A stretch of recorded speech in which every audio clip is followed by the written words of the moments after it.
Alors, bonjour à tous, bienvenue à cette deuxième journée chez C2 Montréal. Nous sommes dans l'aquarium présenté par Audible. Mon nom est Armand Afkami. Ça me fait plaisir de pouvoir modérer cette belle conversation que je vais présenter dans quelques instants. Alors, je travaille pour la société Kelvin Zero en tant que vice-président vente et marketing. Kelvin Zero est une société, une start-up en nouvelles technologies et nous visons à restaurer la confiance dans le monde numérique. Alors, nous sommes en direct sur l'esplanade de la place Ville-Marie. Comme je vous ai dit, deuxième journée à C2 Montréal. On a une super belle programmation pour vous dans les différentes salles, mais dans l'aquarium aujourd'hui, après mon entrevue que je vais présenter mon invité dans quelques instants, nous allons avoir une super belle journée avec des entrepreneurs féminines super impressionnantes, incluant Rhonda Carnegie, qui est la CIO de Female Quotient, qui est dans le fond le sujet, la première business opérée par des femmes dans le Metaverse, donc tout de suite après notre conversation. Ensuite, il y a Michelle Williams, l'ex-chanteuse de Destiny's Child, qui va nous parler de son bouquin sur la santé mentale, alors ne manquez pas ça.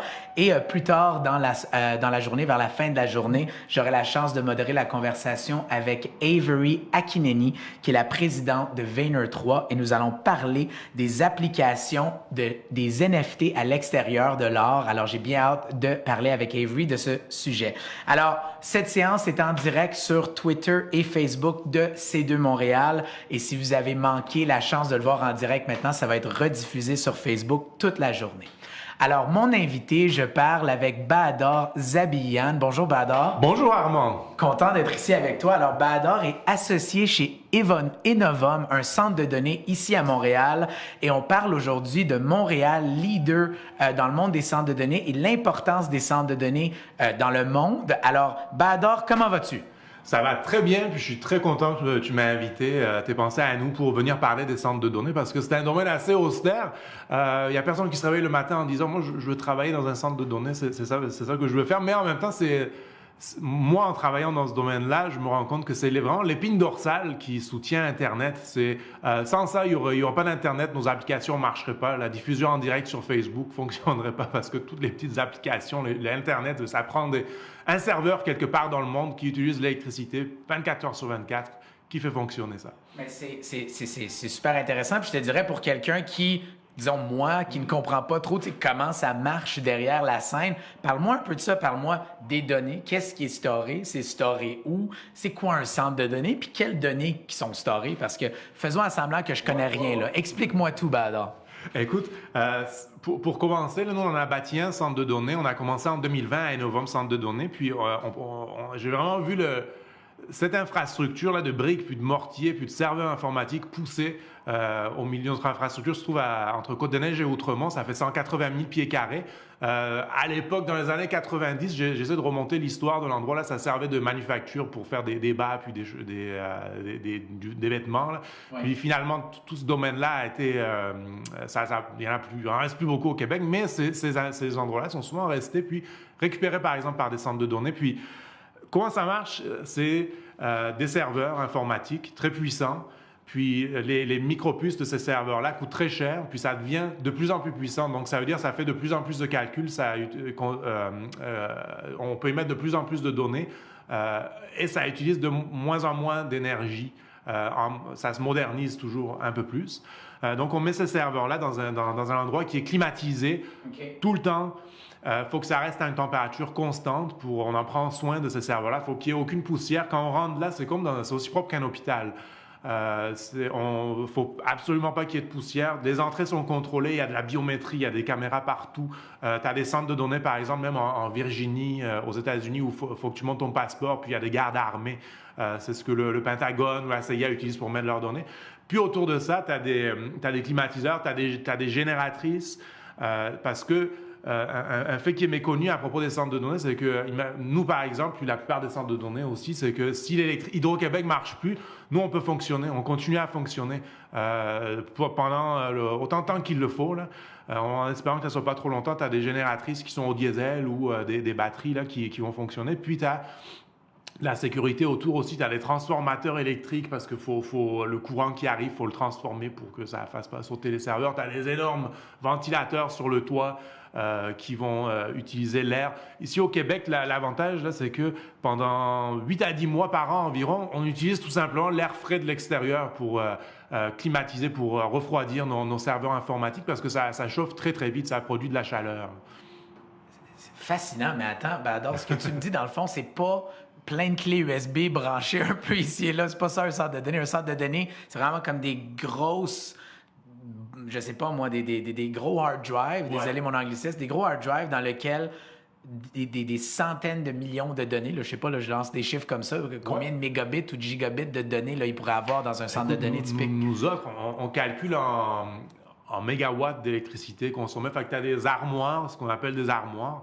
Il n'y a pas de clé USB, c'est des serveurs qui sont peut-être de la taille de 4 boîtes à chaussures si tu les mets ensemble.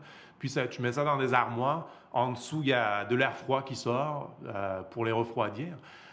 Puis, nous, on compte en mégawatts, c'est-à-dire en 1 mégawatt d'électricité, tu peux alimenter pratiquement 6000 maisons nord-américaines. Wow. Nous, on a 4 mégawatts en fonctionnement présentement. On prévoit d'en avoir jusqu'à 20. On va prendre l'expansion. Mais tu as des centres de données qui consomment jusqu'à 100 mégawatts d'électricité. C'est quand même beaucoup. Pour donner une idée, une comparaison, là, mettons une aluminerie normale, il y en a au Québec, au nord du Québec par exemple, Ouais. ou au Saguenay. Ça consomme 1000 mégawatts d'électricité. Un centre de données, un gros centre de données, c'est 100 mégawatts. Tu sais, on parle de données. Tu sais, Ouais. Je veux dire, est-ce que c'est une entreprise qui va décider de mettre, je sais pas moi, ces fichiers-là ou c'est quoi ces données-là? Qu'est-ce qui vit dans un centre de données? C'est qui les clients types d'un centre de données? Parce que moi, ça m'intéresse full. Ben écoute, à chaque fois que tu vas sur Internet, n'importe quel site web que tu utilises, que ce soit même le site web de C2, le site web de Facebook, ça prend un serveur quelque part qui roule 24 heures sur 24 pour que ça soit accessible tout le temps. Donc, tu as des compagnies qui vont venir chez nous, qui vont mettre leur serveur pour faire fonctionner leur application. Puis, ces compagnies-là veulent voir physiquement où est le serveur. C'est quelque chose d'important pour eux. Puis, l'autre chose, c'est que de plus en plus, puis nous, c'est un peu là où on se spécialise, c'est que des compagnies de jeux vidéo, des compagnies comme Calvin Zero peut-être par exemple, qui utilisent de l'intelligence artificielle, de VFX aussi, ont besoin de puissance de calcul. C'est quoi une méga calculatrice? Puis toutes les données que l'intelligence artificielle accumule ou tout le rendu final d'un jeu vidéo, là, c'est énorme. Donc, ils vont avoir besoin à un moment donné de serveurs informatiques qui leur fassent tous les calculs. Donc, ce n'est pas des données statiques qui vont storer dans ces serveurs-là, mais pour faire des méga calculs. Donc, on ne penserait pas nécessairement, disons, comme si on ferait une comparaison avec, disons, des biens. Ça ne serait pas une voûte à mettre mes bijoux, par exemple. C'est pas comme ça que je verrais une centre de données. C'est plus l'épine dorsale de tout ce qui se passe sur le web, ces données-là ou les métadonnées. C'est pour être capable, c'est comme le computational power. C'est ça, là, un peu les données. Oui, tu as la puissance de calcul, le computational power. Puis aussi, c'est des endroits où effectivement on store des données de ta compagnie ou du gouvernement où ils veulent vraiment comme un coffre-fort où tu vas mettre tes données, où tu es sûr qu'il va y avoir toujours de l'Internet, que personne ne va venir voler ces serveurs-là, qu'il n'y aura pas d'incendie parce que le gicleur n'a pas bien fonctionné, que même si l'électricité coupe, tes données vont être en sécurité, puis de manière redondante aussi. Souvent, ce que les compagnies font, mettons, vont venir chez nous installer une partie de leurs données, puis dans un autre centre de données ailleurs en Amérique du Nord, avoir les mêmes données, mais dans un autre centre de données parce que c'est de la redondance, c'est tellement important. Un backup de tout. Donc, je pourrais avoir pour les mêmes données 2 centres de données avec qui je fais affaire, un qui est ma source principale et un backup. Absolument, oui. Tu as des centres de données qui servent juste à faire du backup. Ouais. Alors, donc, de ce que je comprends, c'est non seulement pour justement le computational power, mais aussi pour des données super importantes. Donc, disons, je sais pas, moi, une banque qui a toute l'information de la vie privée des gens, leur NAS, leur numéro d'assurance sociale, etc. Ça va être géré là, dans des centres de données? Oui, ils vont mettre physiquement des serveurs dans le centre de données parce que souvent des banques, par exemple, ou plein de compagnies, mais mettons des banques, l'exemple que tu as cité, ne vont pas vouloir avoir le fardeau d'avoir ces serveurs-là chez eux parce que le building d'une banque, par exemple, c'est pas forcément fait pour accueillir un serveur, c'est fait pour accueillir un coffre-fort puis des humains. Donc la température va varier, le système de climatisation sera pas aussi efficace, le système de backup, là, de redondance pour l'électricité ne sera pas aussi efficace. Donc elles vont avoir besoin d'un endroit où il y aura toujours l'Internet, il y aura toujours l'électricité, puis ce sera toujours en sécurité. Et dis-moi, je ne sais pas si ça va être moi qui sonne un peu nono, mais le cloud. Tu sais, on parle souvent de centre de données info-nuagier, on parle du cloud. Quelle est la différence entre un centre de données, le cloud, est-ce qu'ils sont connectés? Parle-moi de ça, Vador. Ben, le cloud, finalement, ça reste quand même l'infrastructure physique parce que Google, Amazon, AWS ou Azure de Microsoft, ouais, c'est le cloud, ça, mais ils ont des centres de données physiques. Amazon, par exemple, en a un à côté d'une infrastructure d'Hydro-Québec qui est comme un bunker. C'est très impressionnant à voir. Il n'y a même pas de logo d'Amazon dessus. Donc, top secret. Ouais, c'est ça. Mais en même temps, nous, la différence de Innovom, centre de données, par exemple, c'est que le cloud, ben, tu n'as pas accès physiquement à ton serveur. Puis, ça coûte cher quand même parce que le client va payer pour beaucoup de redondance dont il n'a pas forcément besoin. Donc, nous ce qu'on a vu, c'est qu'il y avait comme une opportunité sur ce marché-là à Montréal, c'est d'offrir un service de centre de données qui est moins personnel, donc une assistance technique ou un service à la clientèle qui est plus direct, ils peuvent nous appeler directement. Puis surtout qui peut coûter moins cher pour certaines compagnies. Par exemple, les compagnies de jeux vidéo, de VFX ou d'intelligence artificielle, leur facture pour le centre de données chez AWS ou Microsoft augmente à tous les mois. Là, c'est pas prêt de baisser. Alors, nous, on leur offre un moyen pour que ça leur revienne moins cher. Ils n'ont pas à payer pour beaucoup de redondance. Donc, en gros, si je comprends bien, un centre de données ou un cloud data center, dans le fond, c'est un centre de données physique, mais qui sert... T'es pas obligé physiquement de venir ou que tes données vivent là. J'essaie de comprendre c'est quoi comme la nuance, comme pourquoi je choisirais un data center physique versus un cloud provider. C'est quoi un peu les différences? Le cloud provider comme Google, par exemple, ou AWS vont t'offrir un outil qui est moins personnalisable pour tes besoins à toi parce que c'est des compagnies qui sont très, très, très grosses. Donc, leurs outils ne sont pas faits peut-être pour les besoins précis de ta compagnie. Okay. Puis, ça a tendance à coûter quand même de plus en plus cher étant donné que les compagnies en consomment de plus en plus. Puis, tu n'as pas accès directement à tes serveurs informatiques. Donc, tu n'es pas certain si tes données vont rester, par exemple, au Canada. Il y a des compagnies qui veulent absolument que toutes leurs données, ça reste au Canada, puis ils savent c'est où exactement, puis qui veulent un accès plus direct à leur serveur, puis qui ont des besoins plus particuliers, qui veulent pouvoir appeler le technicien sur place, puis disent fais ci, fais ça avec mon serveur, ou aujourd'hui j'ai besoin de ça, aujourd'hui j'ai besoin de ça. Donc c'est un peu ça la différence, c'est moins personnel. Je comprends. Donc c'est un peu...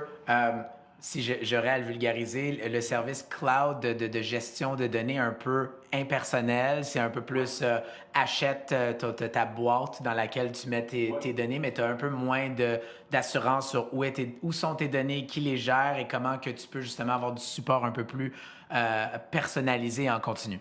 Oui, puis le cloud, c'est clé en main. Puis alors qu'un centre de données comme Innovom Centre de données ou d'autres à Montréal aussi, c'est plus personnalisé, c'est plus flexible. Je peux plus l'adapter, on peut plus l'adapter pour toi, qui est peut-être un client qui n'est pas aussi gros qu'une grosse banque, une compagnie de jeux vidéo ou une compagnie de VFX par exemple, ou une compagnie d'intelligence artificielle par exemple.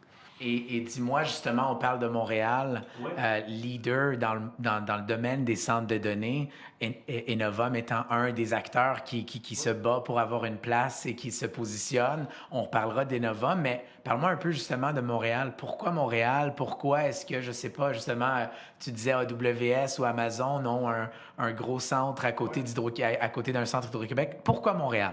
Ben écoute, avant de venir, j'ai fait de mes recherches, comme on dit, pour pouvoir répondre à la question. Mais il y a à Montréal, il y a... J'ai vu, il est arrivé avec des notes, là, Bador. I like it. Oui, j'ai fait plein de recherches. Mais pour simplifier, à Montréal, c'est parce que l'électricité est propre. Le plus gros marché de centres de données, c'est en Virginie, pas loin de Washington, où il y a les gros buildings du Pentagone. Il y a 70% du trafic Internet qui passe là. Puis, par exemple, là-bas, leur énergie, c'est surtout du gaz, puis du nucléaire. Donc ici, l'énergie est propre. C'est de l'hydroélectricité. OK. C'est pas du pétrole ou du nucléaire ou du charbon. Donc, puis il y a quand même de l'énergie qui est disponible parce que Hydro-Québec ne peut pas exporter toute sa production. Le tarif est quand même compétitif. C'est un des tarifs les plus compétitifs en Amérique du Nord. Donc, ça revient moins cher. Puis c'est pas la seule raison. Tu as les endroits où l'électricité coûte cher, mais il y a quand même des centres de données.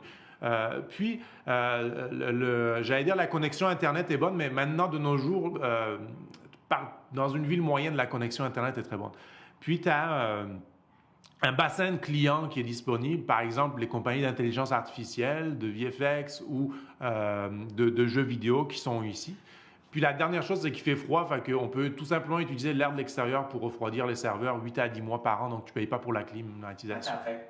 Donc, ce que tu me dis, c'est qu'on peut ouvrir les fenêtres dans un centre de données ici à Montréal de presque 8 mois à l'année et on économise sur la réfrigération de mon centre de données. Absolument. Nous à Enovum, là, on a un 180 000 pieds carrés, l'infrastructure, puis c'est la taille d'un Walmart. Puis sur le toit, moi, j'y suis allé pour les voir, là, ces ventilateurs-là, c'est très impressionnant. Puis, c'est des énormes ventilateurs. Puis, oui, ça utilise l'air de l'extérieur pour... je pense, de mémoire, là, je pense que les ventilateurs utilisent l'air, vont tourner, vont faire refroidir des tuyaux. Puis, dans ces tuyaux, il y a du liquide qui va aller refroidir les serveurs. Donc c'est comme l'équivalent d'un panneau solaire, mais pas l'équivalent, pas en technologie, mais si je me fais une image, moi j'aime ça faire des analogies. Adore n'a pas aimé, il a fait une face, il n'a pas aimé mon analogie. Mais je me dis, tu sais, on utilise la ressource qui... Je savais jamais que le froid, autre que pour faire du ski, allait nous servir un jour. Ben là, justement, ça nous sert parce que le froid naturel de l'extérieur aide à réfrigérer. Donc, ils prennent le froid de l'extérieur, they distill it into some kind of réfrigération naturelle ici. Donc, ça, c'est déjà un attrait. Puis après, tu me dis, le fait qu'on a déjà... on est un peu une plaque tournante en AI, en jeux vidéo, en effets spéciaux. C'est comme un cercle vicieux. Le fait qu'on a déjà toutes ces... Pas un cercle vicieux, mais un peu comme un effet boule de neige. Étant donné qu'on a déjà toutes ces industries-là qui sont là, les centres de données qui s'y connectent font du sens d'exister parce qu'ils ont des clients. C'est ça, c'est un bon bassin de clients potentiels. Puis aussi, souvent, la preuve, là, c'est que les gros joueurs de cette industrie-là, au début, il y avait des centres de données à Montréal. Il y a eu une vague, il y en a 54 en tout aujourd'hui, là, à peu près. Puis il y a une vague de fusion-acquisition je pense que ça a commencé au début des années 2012. Des centres de données québécois ont été rachetés, puis surtout par des fonds d'investissement, par des fonds étrangers, comme il y a Stonepeak, il y a Digital Bridge, il y a Compass aussi, des fonds d'investissement de compagnies américaines, par exemple, qui ont racheté ces centres de données-là parce que c'est des beaux assets, là, excuse-moi l'anglicisme, mais c'est des beaux assets à avoir. Donc, on a acheté ces centres de données-là. Nous autres, on est 100% québécois, mais oui, il y a des avantages compétitifs, là, vraiment, si tu t'installes à Montréal. Puis, peut-être quelques fun facts, là, par exemple, à une rue d'ici, de C2 Montréal, coin Union, puis Robert Bourassa University, il y a un centre de données en dessous, il y a un centre de données dans la bâtisse qui consomme probablement autant que toute la bâtisse en entier, là, à mon avis. Tour de la Bourse, à 3 coins de rue d'ici, ou la gare centrale, juste derrière nous, il y a des centres de données là qui fonctionnent, puis il y a des serveurs, puis des gens des compagnies les utilisent. Fascinant. Écoute, j'en apprends beaucoup sur les centres de données. Et ça ressemble à quoi côté main-d'œuvre? Tu sais, on parlait un peu pénurie de main-d'œuvre, les talents québécois. Est-ce que ça a un rôle à jouer dans l'impact ou dans la raison pourquoi Montréal est un leader en centre de données? Bien, je dirais oui, parce que si tu vas dans un endroit où il n'y a pas beaucoup de main-d'œuvre qualifiée, c'est quand même compliqué à faire rouler. Là, ça prend des électriciens, des ingénieurs, des développeurs. Pour faire rouler ça, ça prend des bons comptables aussi parce que c'est des montages financiers qui sont pour bâtir 1 mégawatt de centre de données. C'est dans les 8 chiffres. C'est dans les 8 chiffres. Oh là là. Puis pour commander aujourd'hui, pour commander ton matériel, faut que tu attendes 1 an et demi. Donc, il faut être bien connecté avec tes fournisseurs. Il faut avoir une bonne main-d'œuvre. À Montréal, il y en a. Puis, c'est assez compliqué. Puis, un petit conseil que je pourrais donner si vous êtes une compagnie ou une start-up ou une compagnie. Donner, hein? Non, ok, désolé. Non, désolé. Non. Continue. Excuse, je t'ai interrompu pour une petite blague plate. Je n'ai pas de conseil à te donner avant, mais si je peux me permettre, pour des compagnies qui se disent comment je peux sauver de l'argent avec mes serveurs, ben, Allez magasiner tout de suite. Allez magasiner tout de suite pour des centres de données ou mettre vos serveurs parce que les prix risquent fort d'augmenter. Il y a un problème de chaîne d'approvisionnement. Les coûts de l'énergie risquent fort d'augmenter. Faut attendre pour bâtir un centre de données. Donc, allez-y tout de suite, peut-être, puis négocier un contrat à plus long terme si vous voulez sauver des sous. Et là, c'est un très bon conseil, peut-être pas pour moi, mais pour n'importe quel entrepreneur ou entreprise qui voudrait se doter de leur propre centre de données. Est-ce que, justement, puis là, c'est une question qui vient de me venir, mais est-ce qu'il y a un avantage, disons, si moi je suis compagnie X, d'avoir mon propre centre de données, de ce que j'entends, de pouvoir donner ou de compter sur des fournisseurs qui sont ici semble être le raisonnement logique, mais dis-moi, qui serait le profil type de quelqu'un qui voudrait avoir son propre centre de données et pourquoi? Une compagnie qui veut son propre centre de données, écoute, il y en a plus beaucoup. J'essaie de trouver de mémoire. Là. Est-ce qu'il y en a qui ont leur propre centre de données? Peut-être Facebook a ses propres centres de données. Une TTP, toute petite entreprise, ça fait. Toute compagnie. Meta, ben oui, c'est minuscule. Mais je ne sais pas ils possèdent leur propre centre de données ou ils le font construire par quelqu'un d'autre qui va le gérer. Puis c'est ça, mais des avantages, écoute, oui, si tu veux avoir ta propre infrastructure, si tu veux qu'elle soit disponible tout le temps, mais là, ça devient difficile. Si aujourd'hui, une compagnie qui veut son propre centre de données, par exemple à Montréal, ben ça devient difficile. L'accès à l'électricité, c'est difficile. Il faut investir, je te dis, dans les 8 chiffres pour bâtir 1 mégawatt de centre de données, puis tu ne sais pas si tu vas s'en servir. C'est des risques financiers. Il faut que tu attendes avant de recevoir le matériel. Donc, souvent, si tu es une compagnie en expansion ou si tu prévois l'expansion, ben, tu veux un endroit pour mettre tes serveurs tout de suite pour pouvoir développer ta business. Donc, c'est là que tu vas aller voir des centres de données comme Enova. Ce que j'entends, c'est de partir son propre centre de données, c'est pas de données. Oui, c'est ça. Et parle-moi, on parlait de Montréal, plaque tournante, centre de données. On va parler d'Enova tout de suite après, mais qui sont les autres acteurs qui possèdent des gros centres de données ici? C'est qui les main players dans l'industrie des centres de données ici à Montréal qui se sont implantés? Tu as parlé un peu des bailleurs de fonds, des investisseurs, mais quelles sont les grosses marques qu'on reconnaîtrait? Tu as une vague de fusion-acquisition. C'est DigitalBridge qui possède plusieurs centres de données à Montréal. Stonepeak aussi, un autre fonds d'investissement, Compass. Tu as des centres de données importants. Par exemple, tu en as un, Structure, par exemple, c'est un centre de données qui a beaucoup de capital québécois derrière, qui est installé ici à Montréal, qui ont bâti, il y a l'ancienne imprimerie de Gazette, le journal, eux, ils l'ont reprise, ils en ont fait un centre de données. Tout un travail là, pour convertir une imprimerie en centre de données, c'est intéressant. C'est fascinant parce que l'imprimerie qui est imprimée sur du papier, le journal, puis là, ils font des données, mais plus sur du papier, là, sur du virtuel. L'industrie du textile, l'industrie du print, on les remplace par des gros serveurs pour pouvoir pretty much power the world, en gros. C'est assez fascinant. Tu as Qscale aussi, pas loin de Québec, qui est un centre de données québécois qui sont assez innovants. Là. Ils veulent récupérer la chaleur. Ils comptent récupérer la chaleur pour faire pousser des fraises, si je ne m'abuse, ou d'autres genres de légumes. Puis, ils veulent utiliser une technologie assez nouvelle qui est on va mettre des serveurs dans du liquide, un liquide spécial pour que ça refroidisse mieux, que ça consomme moins d'électricité. C'est drôle, c'était une de mes questions. Qu'est-ce qui s'en vient comme pour le futur des centres de données? Parce que là, j'ai l'impression que les centres de données aident l'innovation, mais qu'est-ce qu'il y a comme innovation qui s'en vient? Parce qu'on parle évidemment de ressources de plus en plus limitées sur l'échelle mondiale. La consommation d'énergie, on est chanceux ici, on parle d'énergie propre, mais est-ce qu'il y a des innovations qui vont permettre peut-être d'utiliser moins d'énergie pour avoir le même type de résultat?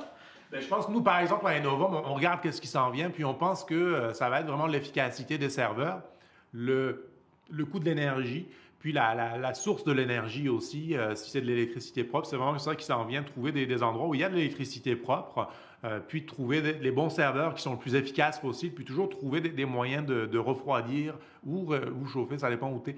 Mais généralement, c'est refroidir. En fait, c'est toujours refroidir. Ouais, c'est ça que je veux dire. Ça chauffe pas réchauffer vraiment beaucoup, hein, parce que c'est ça va pas faire un bon résultat. Donc, c'est vraiment cet aspect technologique-là qu'on regarde. Tu as des puces de plus en plus puissantes qui consomment de moins en moins. C'est ça qu'on essaie d'aller chercher. Puis, c'est vraiment Nous, on pense que ça se dirige vers la puissance de calcul, que des compagnies, de plus en plus, vont avoir besoin de centres de données comme celui d'Enova pour faire des méga calculs. pour créer de nouvelles applications ou de découvrir de nouvelles choses, qui sait. Puis l'autre chose aussi, c'est que, oui, je parlais des serveurs en immersion. Pour l'instant, nos clients ne nous le demandent pas trop. Nous, on fait en fonction de ce que nos clients nous demandent. Mais c'est vrai que c'est une technologie qu'on regarde. On pense que ça va être à développer encore. C'est pas tout à fait au point, mais peut-être qu'à un moment donné, oui, ces serveurs-là seront en immersion. Super intéressant. Et dis-moi, Bahadur, parle-moi un peu d'Enovum. Votre histoire, vous êtes ici au Québec depuis quand? Parle-moi, dis-moi tout. Écoute, Enovum, c'est la compagnie, l'actionnaire majoritaire, là, le leader un peu, c'est mon ami Pierre-Luc Quimper, qui est dans le secteur des TI. Il a lancé sa première compagnie de TI je pense qu'il avait 14 ans. Là. 14 ans? Ouais, à 14 ans. Ouais. Il est parti du business à 14 ans. Moi, je regardais les zigotos, moi, à 14 ans. Ouais, c'est ça. Je sais pas si tu te souviens de Canal IRC, l'ancêtre des messageries. Là, ICQ? Ouais, c'est ça. Puis lui, là, il hébergeait ces trucs-là sur des serveurs. Puis à là, 14 ans. Ouais. Puis de là, il a vu une opportunité d'affaires. Puis il est venu, c'est un gars du Nouveau-Brunswick, puis de 50 ans au Nouveau-Brunswick, il est venu à Montréal, puis c'est là qu'il a commencé dans le secteur de l'hébergement. Mais plus récemment, là, nous, on a commencé à Enovum en 2020. On a vu qu'il y avait une opportunité, que les compagnies de gaming, VFX, intelligence artificielle, puis certaines compagnies aussi étaient mal desservies par les très gros centres de données où le service à la clientèle était impersonnel. Puis on pouvait leur offrir un service qui vaut moins cher aussi, parce qu'il y a tout un tas de trucs que des gros joueurs vont te faire payer pour, mais tu n'as pas forcément besoin de tout ça. Alors nous, on peut adapter nos prix. Puis on a commencé à construire, il y a eu la COVID. C'était très stressant. On est la COVID, la COVID. On est 4 dans la business, puis c'était particulièrement stressant. Là. Écoute, commencer une nouvelle compagnie. Avant, on avait nos serveurs qui étaient la compagnie sœur de Enovum, c'est Globotech. Nos serveurs étaient hébergés chez quelqu'un d'autre. Je pense que c'est pas loin d'ici, en plus, le tour de la bourse. Puis on a vu une opportunité d'affaires. On a dit on veut notre propre centre de données parce qu'il va y avoir beaucoup de demandes. De plus en plus de compagnies vont avoir besoin de data center. Fait que là, on a trouvé un site qui est vraiment grand. Là. Mais écoute, j'essaie de trouver des photos de quoi ça avait l'air avant le site parce que c'était pas très beau. Là. Puis on a beaucoup investi dedans, beaucoup travaillé, surtout les gens aux opérations là, pour que ça soit beau et que ça soit viable. Puis c'est le jour et la nuit là, si on compare avant après. Et peut-être que tu m'as déjà répondu, mais il est situé où votre centre de données? C'est entre Côte-des-Neiges puis Outremont.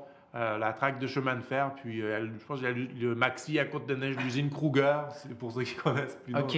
Nous, on est à côté, c'est un ancien site industriel qu'on a reconverti en partie. Là. Et est-ce que l'esthétique, c'est peut-être une question un peu bizarre, mais est-ce que l'esthétique d'un centre de données est important? Est-ce que vous invitez des clients des fois qui sont vos... Tu sais, dire, je veux mettre mes données chez vous, je veux faire affaire avec vous. Est-ce qu'ils viennent voir le centre de données? Est-ce qu'ils viennent visiter? Tu sais, comment que ça se passe? On surveille les entrées et les sorties, il faut que tout le monde s'enregistre, de la biométrie, puis tout, mais de l'extérieur, ça ressemble à pas grand-chose. Ça ressemble à une bâtisse industrielle. Là, écoute, mes collègues vont pas trop aimer ça, mais c'est pas très beau à regarder là, de l'extérieur. Mais de l'intérieur, oui, parce qu'il faut que ça soit propre en tout le temps. Puis il faut que ça soit quand même beau. C'est comme un labo, il faut que ça soit ultra propre. Donc on fait très attention à ça. Puis l'esthétique, c'est très industriel. C'est assez étrange là, quand tu rentres là. Tu vois le son des serveurs, l'odeur aussi des serveurs, l'air qui... Ça a une odeur? Ouais, il y a une odeur d'électronique. Ça sent quoi, les datas? Ça sent un peu... je ne pourrais pas te décrire. C'est une odeur de propreté, métal. de métal, puis de... colle ton nez sur ton ordinateur, là, puis je vais... Non, ça va, là, déjà, j'ai le nez collé à mon écran, là, c'est assez. Je ne veux pas sentir mon écran. Ça sent le liquide de refroidi qu'on utilise pour refroidir, si je ne m'abuse, là, ça a une odeur particulière, mais c'est très neutre comme endroit, tu sais. C'est quoi vos plans du futur, justement? Qu'est-ce qui s'en vient pour Enovum? Là? Il nous reste quelques minutes encore. Oui, nous, on veut prendre l'expansion. On cherche déjà pour d'autres sites au Québec ou ailleurs. Puis sur notre site, présentement, là, on a 4 MW en fonctionnement. On voudrait le faire aller jusqu'à 20 MW, ce qui est quand même beaucoup d'électricité. Puis on offre aussi, ce qu'on veut, c'est un centre de données qui offre aussi des services techniques là, plus personnels aux compagnies qui viennent chez nous. Puis on pense qu'il y a beaucoup de demandes. On veut en prendre l'expansion. Est-ce que, pour boucler la boucle, est-ce que Ouais. tu aurais peut-être quelque chose, un closing statement, quelque chose que tu aimerais dire aux gens qui t'écoutent, Écoute, qui nous écoutent? peut-être leur répéter mon conseil de tout à l'heure. Là, si vous avez besoin de serveurs, votre compagnie, ben, les prix vont sûrement augmenter à cause de la situation économique actuelle. Le prix de l'énergie, c'est difficile d'obtenir des trucs, du matériel pour bâtir un centre de données ou quoi. Ben, regardez dès maintenant pour renouveler votre contrat. Puis là, que vous un contrat, là, ça vous fera sauver de l'argent. Bador, plaisir de jaser avec toi aujourd'hui. Merci beaucoup. Alors, Bador Zabian, associé chez Innovum. Mon nom est Armand Afkami. J'ai eu la chance de modérer cette première conversation. Nous sommes dans l'Aquarium présenté par Audible. Alors, C2 Montréal, j'espère que vous allez passer une belle deuxième journée et restez des nôtres dans quelques minutes. La prochaine séance de programmation avec la CIO de Female Quotient sur une première entrepreneur, une première business qui s'implante dans le metaverse complètement opéré par des femmes. On se revoit plus tard. Merci Bador. Merci Armand. Au revoir. Au revoir. Au revoir.